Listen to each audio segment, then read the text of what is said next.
Can we be honest with the American people about what's going on here? This is political theater. I'm going to call out both sides right here. It's all posturing, it's fake fighting. We all know where it ends up. This is Groundhog Day. I don't care if the Democrat is the speaker or Republican is the speaker.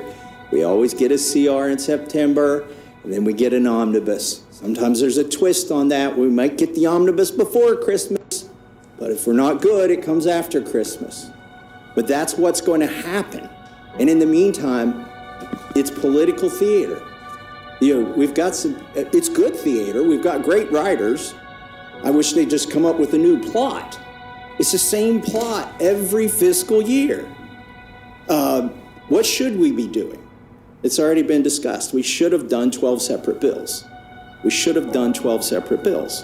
But again, whether Democrats are in control or Republicans are in control, we never do the 12 separate bills. Why do we always spend at least as much as we did last year, and why do we never cut spending? It's because Democrats want to grow the welfare state, and Republicans want to grow the military-industrial complex. And we're eventually going to get together, and they're both going to go up. I guarantee it. And both parties are just fine letting the bureaucrats do their thing, which should be our thing, according to Article 1. Section 8 in the Constitution. We are empowered with these things. Most important of the things we do is the funding, and that's the big lever we have.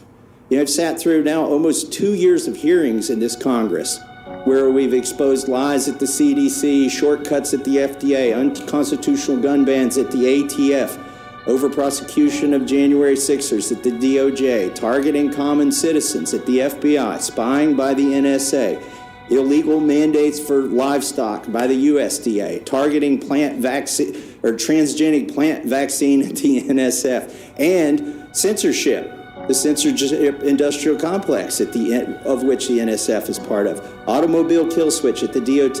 Now, these are all things I think most Democrats are just fine with, this kind of totalitarian state that the bureaucrats are pushing on us. But Republicans at least pretend to be against these things. But what are we going to do this September? We're going to fund every freaking one of those things that we have exposed. That is the tool that we have, is the funding. Why are we funding things we don't like? We don't have to. Well, it's because we're addicted to spending. And this doesn't do anything about the addiction at all. So let me touch on one point too here that I think is important. Is, you know, a couple years ago, or a summer and a half ago, I suppose now, we did something where we allowed the debt limit to be increased. But as a condition of that, we said if you do a CR that lasts past April 30th, everything's going to get cut 1%.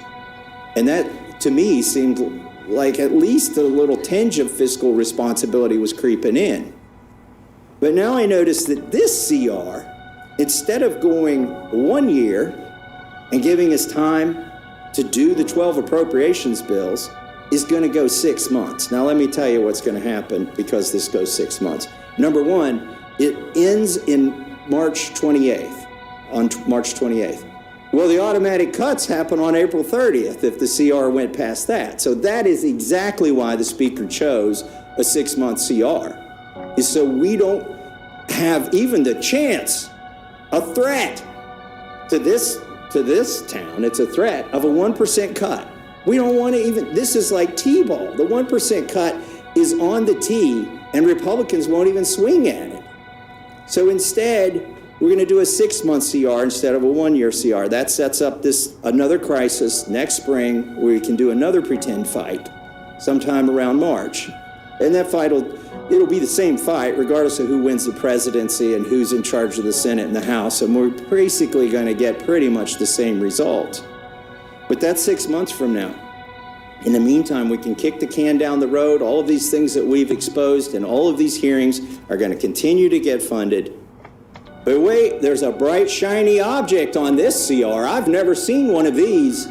I have never seen a bright, shiny object attached to one of these must-pass bills. Oh, wait, no. It actually happens. There always is. A bright, shiny object. A bauble, if you will. A little something to get excited about. This SAVE Act. It's going to save us all, right? And by the way, this is good political theater. I do like this part of it, that we're going to see almost every Democrat cast a vote so that illegals can vote in our elections. I mean, that's pretty clever on the part of our speaker to set that up, make you all take that vote. But here's what he's going to do after you take that vote. He's going to take it off. The bright, shiny object goes away. It's Lucy in the football again. And the American public is all revved up. Yeah, we're going to get to save it. We're going to save these elections. We're going to stop the illegals from voting. Really? How are you going to do that in like 6 weeks? I think they're already registered if they're going to vote. Some of them probably already voted.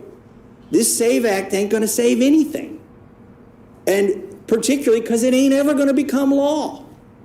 It's a false promise to get all the Republicans half pregnant. And then you're going to get fully pregnant by the end of September when you vote for this CR. That is not going to have this, I mean, I hate to break this to you.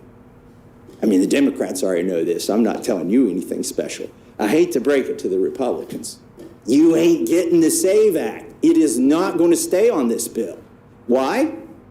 Because we're going to cave. We're going to cave. Is it a fight worth having? Absolutely, it's a fight worth having. Make those Democrats say they want illegals to vote. Make them take that vote as many times as you can. And then make them go to the ballot box in November.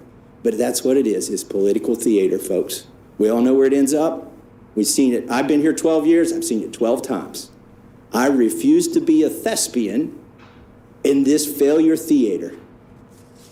And with that, I yield back.